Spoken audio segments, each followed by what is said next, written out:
This is John Moan for the Associated Press reporting outside the Jackson family compound in Encino, California. Well, the conventional wisdom that Michael Jackson, the fallen pop idol, would be brought up to his beloved Neverland Valley Ranch for a public memorial over the weekend, that has apparently been squashed because the Associated Press has confirmed with a person familiar with the situation that no public memorial will take place for Michael Jackson at the Neverland Valley Ranch up in the Santa Barbara area over this weekend. That throws into doubt everything that had been speculated before, that there'd be some kind of motorcade, some kind of grand motorcade bringing Michael Jackson's body up from Los Angeles to his home in the Santa Barbara area starting tomorrow. What we do know is plans again are still up in the air. We don't know where a funeral for Michael Jackson will take place. This is all subject to family planning and anything that his lawyers and his will states. What we do know is we'll be on top of this situation, trying to confirm the latest information on where Michael Jackson's funeral will be. But for now, what we know is what was reported before isn't necessarily true, because a source, again, familiar with the situation has confirmed with the Associated Press that no public memorial will take place over the weekend for Michael Jackson. John Moan, the Associated Press, Los Angeles.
Michael Jackson will not be publicly mourned at his beloved Neverland Ranch. His family shot down previous reports that suggested a motorcade would transport the 50-year-old's body from Los Angeles to his home in the Santa Barbara, California wine country. In a written statement, the family says plans are underway regarding a public memorial for Michael Jackson, and we will announce those shortly. A source familiar with the situation confirmed to the Associated Press that the effort to bury the King of Pop at Neverland fizzled, and that nothing is planned at least through Friday. The source, who is not authorized to speak for the family and requested anonymity, said billionaire Thomas Barrick, who owns Neverland in a joint venture with Jackson, sought an exemption to bury the singer on the property. But the source added it's a complicated process and it could not be done for a burial this week. A spokesman for the billionaire told us that every effort was made to get this done, but it didn't work out. Jackson died last week at the age of 50 from an apparent heart attack. The exact cause of his death remains unknown and won't be until toxicology test results are made public. These two women met Jackson 6 years ago. They had planned on attending some kind of service near his ranch. Just like his family's Encino compound, there's a makeshift memorial outside Jackson's Neverland Valley Ranch. If he's ever buried there, it would become a sort of Graceland West, recalling the memory of rock and roll legend Elvis Presley, because he's buried on his Tennessee estate. John Moan, the Associated Press, Los Angeles. Said billionaire Thomas Barrick, who owns Neverland in a joint venture with Jackson, sought an exemption to bury the singer on the property. A spokesman for the billionaire told us that every effort was made to get this done, but it didn't work out.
effort to bury Michael Jackson at Neverland Ranch has fizzled, and it now appears more likely a funeral and burial will take place in Los Angeles, disappointing some fans who made the trek to the remote location. I'm sad about it, but at the same time I understand, because I just drove in from Los Angeles.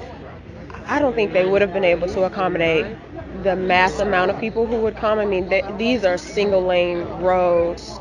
I understand it. I think it's probably safer. I know that the media, the world, everybody wants to be a part of this special event or special memorial, saying goodbye. He's been a part of everybody's life, to be honest. I mean, everybody grew up with his music, same thing that everybody's been talking about. So in some weird way, everybody wants to be a part of that. But it really comes down to the family, how they decide to do this. Those living in the neighboring community say the decision to hold the memorial elsewhere is a big relief. In fact, everyone I've talked to was real concerned about that. So to hear that they've changed their mind is wonderful. I don't think Los Olivos is the place to have all that going on. I thought that it was going to get out of hand, that typically in this area when things like this happen, we just are besieged by a lot of people, and this area is not built to handle that. Here in Santa Barbara, the closest big city to Neverland, opinions were mixed as to exactly how Michael should be memorialized. Crowds that would come here, it would be our Graceland, I guess, for the local community. I'm hoping that they'll be able to work something out for the community, because I think it would be great for tourism. At the same time, I also respect how they want to keep everybody out, and just for respect for the city and so on and so forth. But for the most part, I think that Michael deserves a great funeral regardless. A private memorial service for family and friends could still take place at Neverland Ranch, most likely after the funeral. Haven Daily, The Associated Press.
I'm Jason Bronis at Neverland Ranch, standing outside the king-sized home of the King of Pop. We're getting our first look inside today, and we're seeing a few interesting things. One of them, like any other wealthy person, Michael Jackson was clearly very concerned about security.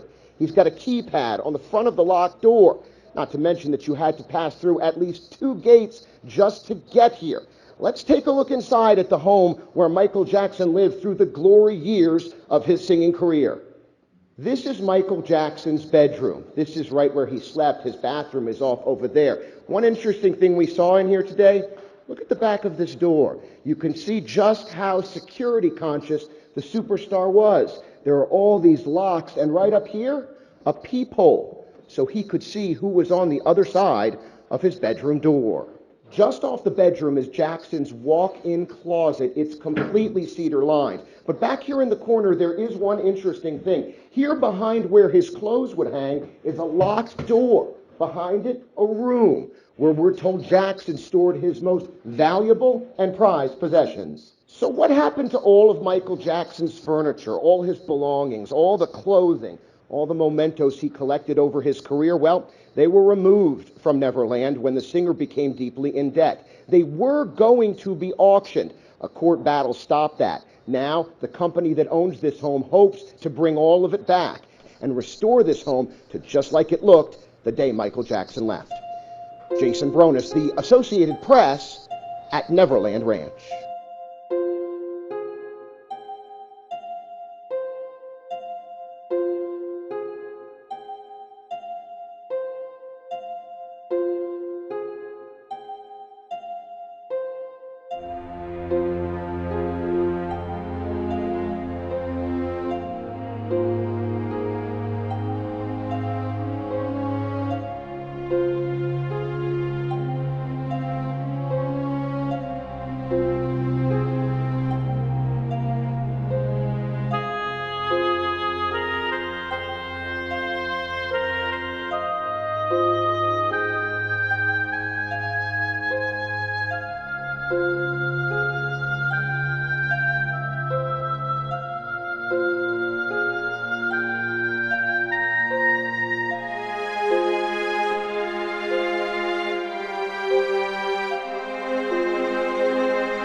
What did Michael tell you?